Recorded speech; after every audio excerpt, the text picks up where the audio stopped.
Guys, তো আজকে আমি তোমাদের সঙ্গে একটা ফেভারিট গান করে শোনাবো। এক কাজ করো, এটা আমার ফেভারিট গান, বলবো কি?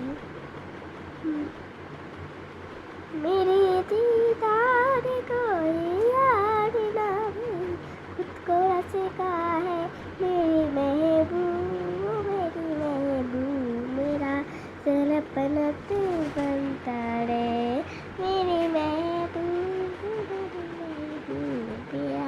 मुझे रखना है रात है। আমি এই গানটা করে দেখালাম, কেমন লাগলো রিপ্লাই দাও। আমি আজকে রাত গানটা শোনাবো, রিপ্লাই দিলে তাড়াতাড়ি জলদি করে ওটা দাও। আমি আজকে রাত করে আমি আজকে রাত গান শোনাবো। তোমরা কমেন্টের নাম জানাবা। তো আমার নাম কি? আমার নাম তো সম্বিতা দাস। তোমরা জানাবা কমেন্টে। ওকে, আমি কালকে আজকে রাত গান করে দেখাবো।